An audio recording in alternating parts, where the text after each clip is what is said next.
Now, mine goes back very far to my boyhood. I was somewhere in the Vermont mountains. The aim was to get crayfish from the river and stuff from the ground to cook. With a friend of mine who was taking me to lands belonging to his family. But as we traveled, I began to question the trip. It seemed difficult and dangerous. Began to wonder if the land he was taking me to was really his land. And so after a while, I stopped following him. I returned to my home. Israel left Egypt, and many of them saw it like that this trip is difficult and dangerous. Say, God, you brought us here to kill us. And so they were not fully committed to the journey, and many died in the wilderness. But there were two who persevered, fully committed, Joshua and Caleb, and they got the blessing of the land. I'm going to talk this morning about following Jesus, what it really means, how that plays out. Now, here's someone, unlike my friend, that you can trust. He has no plans to kill you. He wants the very best for you. And as we allow him to lead, as we follow the pattern is laid out for us, we are going to get the blessing that God has in store for us. So I'm going to speak about 4 things that will happen when we follow Jesus. What does that involve? It means, first of all, being willing to let go. Verse 6. You didn't think being equal to God is something to clutch on to hang on to. No, he was fully God, but he didn't hang on to that. I remember at a domino match some years ago, the gentleman, for some reason, the butter strong was his special, charge, whatever you want to call it. And he held on to that butter strong like that. He wouldn't let it go. He clutched it tightly. The Lord didn't clutch tightly to his deity. He took that step downward. He became man. My favorite Christmas song, if you want to call it that, is Love Was When God Became a Man. Jesus let go of all of that to come to earth as a man. And when we are following Jesus and our focus is on glorifying God, we are willing to let go of material things for his glory. 1 Corinthians 6, from verse 1 to verse 7. The Corinthians, they love to sue. All is going to court. So you could find 2 people in the same church, breaking bread, and they end up in the law courts. And Paul says, no, you can't do this. Why are you going before the unjust, the ungodly, to settle the differences? Why can't you do it in the church? And he says, furthermore, maybe just take the loss. Don't fight the case so that God might be glorified. It's being willing to lose. You see, when you're following Jesus, your first priority is the glory of God. You seek first God's kingdom. So you let go of other things that God be honored. Abraham, for example, Genesis 13. There is the strife with the herdsmen, his and Lot's. And Abraham says to Lot, you know what? We don't want any fighting among us. We are family. So you know what, Lot? You can take whatever you want. And so Lot chose the best, what was the best. But Abraham was willing to lose. He's saying, look, I believe my God can give me more than anything I lose for him. And so I'm willing to let go of that. And I tell you something, I have seen that work in my own life. There are things I have let go. And God has given much more than that. He's a faithful God. Don't just hang on to things. Be willing to lose material things for God's glory. For you see, if you hang on to those things and lose what's really important, then you have lost. Be willing to let go. As we think of, Christmas and God giving, he gave to us his very best, his precious son. He let go of him so that we could find salvation. So you want to follow Jesus? Willing to let go. It might mean for some people, you let go of certain friends. Well, very often, it's the wrong company that messes you up. And so you want to honor God, let go of those friends. It's more important to please God than to get the approval of certain friends you may have. So as you are serving God, some people have to just go from your life. Willing to let go. That's the first thing that we see involved in following Jesus. Secondly, when you're following Jesus, you are willing to be a nobody. Verse 7, made himself of no reputation. Now here's Jesus, who owned the world, and he came as an ordinary man in a place called Nazareth. Questions asked at one point, can any good thing come out of Nazareth? But that's the place he grew up in. Remember the wise men? Where they were looking for him? Jerusalem. That to them made sense. But beloved, God's ways are not our ways. The Son of God came to earth as a nobody. But you know what's our problem? We want to be somebody. And we see the trend today in the church. We insist on our titles. The Most Reverend, His Eminence, Bishop. I told you, I'm sure, of the case of the sister who went back to Trinidad and met a young man that she had helped to disciple. Let's call him Kevin. He says, hi, brother Kevin. He says, it's Apostle Kevin. Don't you forget that. That's where we are today. Some take offense if when there's a project and the list is given of those who contribute, the names out there, man, they are mad. Do you ever wonder about the boy who gave his son to feed 5,000 plus people? What's his name? We don't know, but God knows. Then some take offense if there's a function and they aren't invited. There are people I've heard of, if there's a wedding, they just show up. They say, you forgot to invite me. You see, I'm so important. You have to invite me. You know, that's the way it is in the world.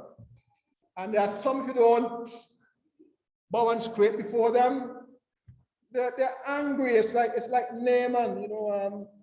Why he didn't come out and strike the place? He sent me a messenger. That's how humans are. And then if there are people in church who perhaps we think get better treatment than we get, we're angry. So here we at the church dinner, Christmas time, okay? And they are giving out the ham.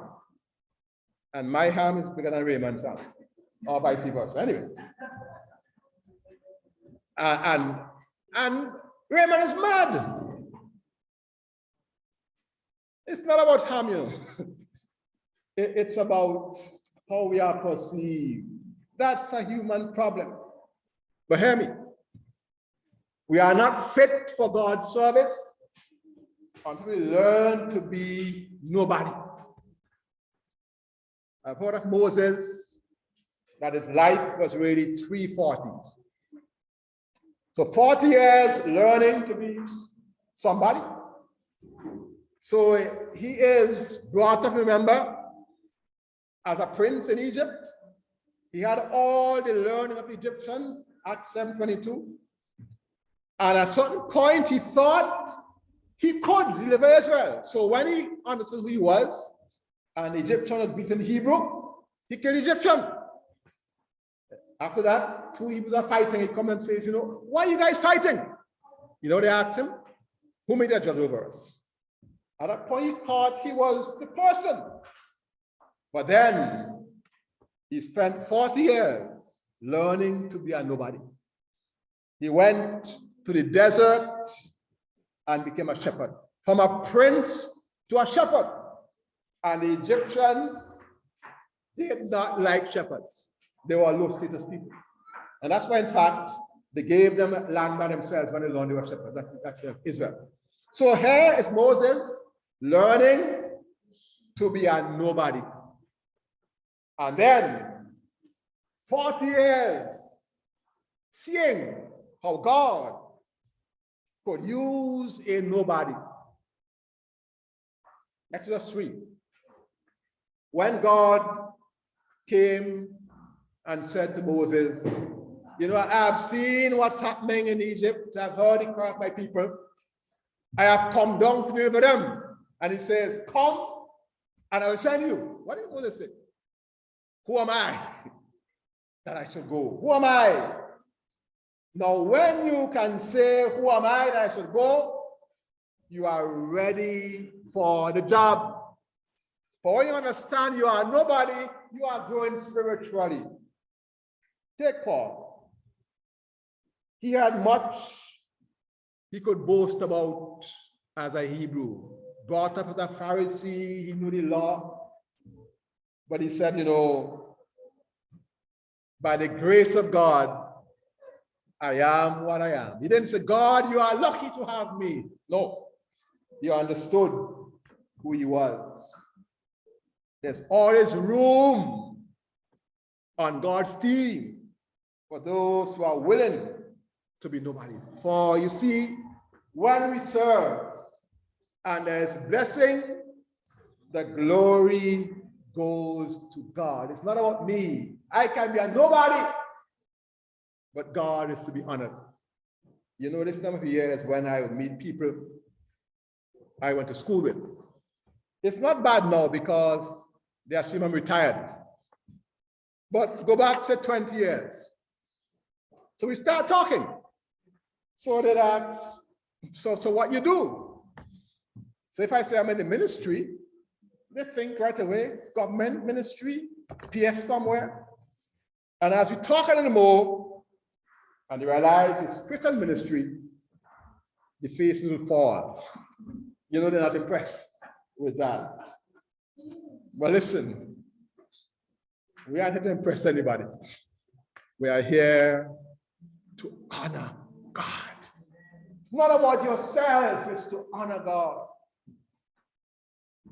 The Lord became a nobody. Thirdly, when we are following Jesus, we are willing to serve. Philippians 2, verse 7, took on him the form of a servant, a slave. So here's one who intrinsically is boss. And he comes to her as a servant. So when they're squabbling among themselves about position, he said, listen, I am among you as one who serves. And he was willing to wash the disciples' feet. Here's someone willing to serve. I remember years ago at seminary, we had a problem with what they call yellow jackets, things that would sting you. Kids were small. Someone got in through a window. So I called across, to the office to report the problem. And the president of the seminary came. And I remember that day that man sprayed those yellow jackets. He didn't send for the maintenance man. He did the job himself. Willing to be a servant. That is following Jesus. But here is the human problem. We should be servants, but we tend to want to be bosses. This was the besetting sin of the disciples, Mark 10:35 onwards. You remember the account of James and John wanted to be one on the right, one on the left? Others very angry. Why were they angry? They wanted that for themselves. So why should the two of you be there? We wanted to. So that was their problem. Even Jesus is saying, I am going to suffer and die. What are they doing? Fighting. Who is the greatest? In that time, they are fighting about who's the greatest. That is the human problem. It has come down to us in the church today. In 3 John 9 and 10, there's a man called Dr. Fees who loves preeminence. And he would then not receive the brethren who came along to minister, because that was his territory. I want to submit to you, beloved, that most of the struggles in the church today are power struggles. We talk about the truth, the Lord's honor, but it's really about power. So here we find the situation happening. So our church splits, okay? This is over doctrine. When you find the other church, it's just like the one they split from. But it wasn't doctrine. It was about power.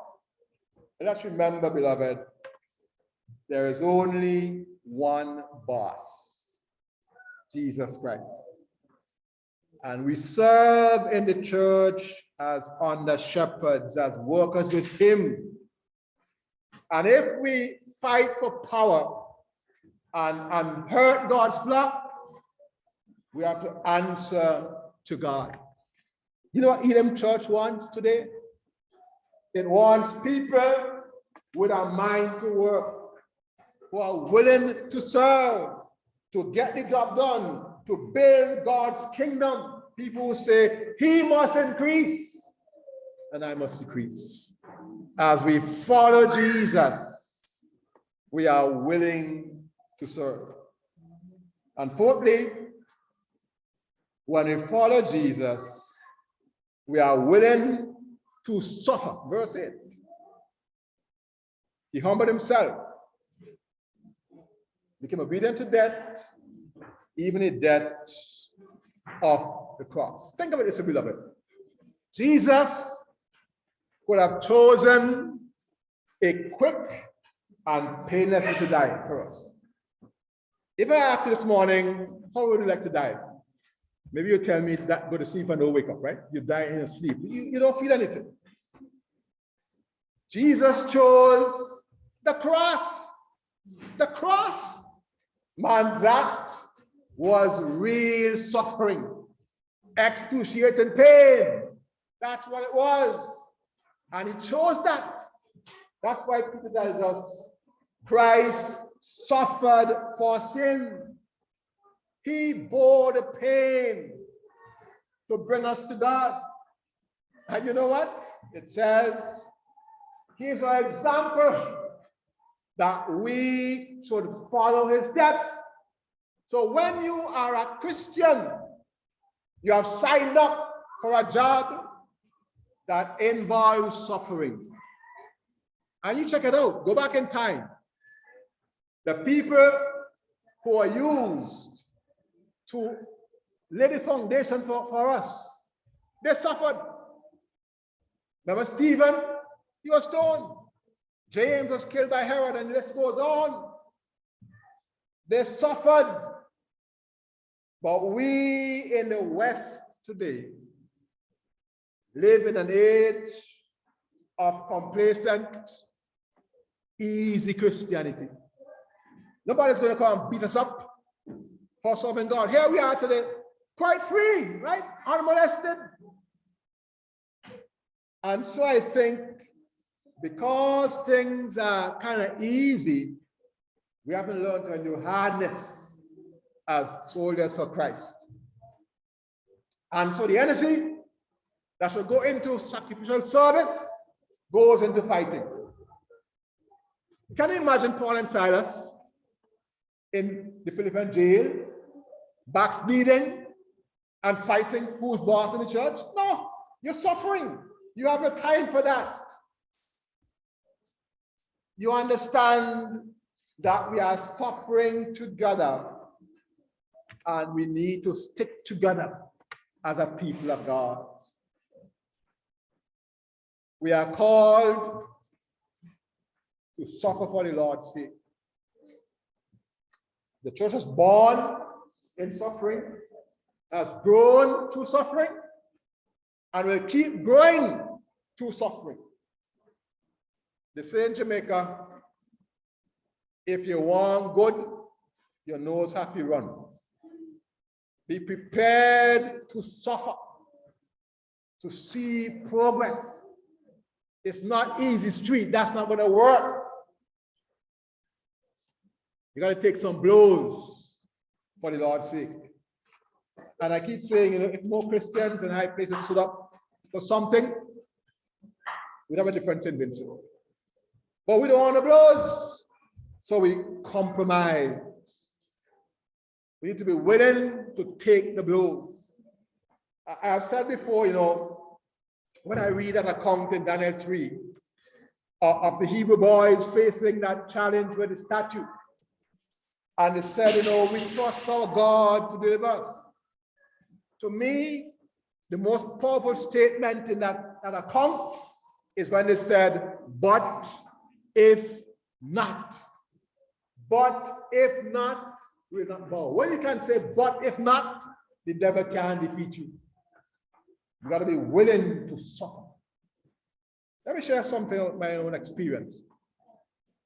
I think I told you before that this year marks 35 years since I'm serving God, quote unquote, full time. It has not been all plain sailing. At one point, I almost quit. But God overruled. How did God overrule? I applied for a job I thought I was sure to get. And somehow, when the time came for to interview, they didn't call me. I don't know how we couldn't find Hidden Marshall in St. Vincent, but they couldn't find Hidden Marshall. And that's how that one went. Another one I applied for was interviewed. Sure, I'll get the job based on everything that went on in the interview. But it took a long time to call me. And during that time I was waiting, this thing came to me, the but if not came to me. That, if it means I must endure hardship, I'll take the hardship and I'll continue. And so when I got to that point, when they did call me, I could say no, I'm not coming for the job. And so I'm here today. But I tell you this. Right after I told them I'm not coming for the job, the Lord opened heaven's windows and the blessing came down. But you got to be willing to suffer, to take the blows. You must have, but if not in the vocabulary, otherwise you can't go on. Nowadays it's like, God, I will serve you, but you got to bless me plenty. That's what it is, Christianity. It can't work so. You're going to say, but if not, but if not. And then God will bless in his own time and his own way. But keep on saying, but if not. So as we try to wrap up this message, if you are following Jesus, you are willing to let go, first of all. Don't grab anything tightly, let it go for his honor. If you're following Jesus, you are willing to serve We need servants. We need people who are willing just to work for the Lord. Those who will be a nobody. You're not looking to build your kingdom. You want to honor him. And yes, willing to suffer. But you see, when you're like that, the world calls you foolish. You're dotish. There's a film, If I Perish, about somebody who didn't bow to the Emperor of Japan and was thrown into jail for that and all that. She suffered a lot. Came out and then wrote a book about her experience. I remember somebody who said that she was foolish, stupid to do that. That's the problem. But listen, it's the people who follow Jesus who are approved by God. And I tell you something, at the end of the day, that is what matters. I have no interest in being a popular preacher. I want to honor God. But that's what matters at the end of the day. Not that people say, boy, he can preach nice. But that God says, well done, thou good and faithful servant. For Jesus, who appeared maybe to people who are stupid the way he died, it says God highly exalted him. He got the place above all. You see, beloved, pay attention to how the story ends. It might look like everything's going haywire now, but check how the story ends. Jesus is highly exalted. And if you are willing to suffer, to lose, to be nobody, to serve, when God is ready, he's going to exalt you. And the best person to sit on a throne is somebody with the heart of a servant. That's how it works. It will happen when we follow the Lord. It is Jesus we ought to follow. As we follow him, we live lives of fulfillment and true prosperity. The abundant life is for those who follow Jesus. The suffering Savior is not a risen King, and his kingdom cannot fail. I want to challenge us today to really let go and allow him to rule our lives.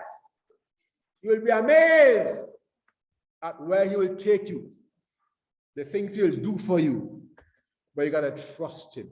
And the psalmist says, oh, taste and see that the Lord is good. Happy is the man or the woman who trusts in him.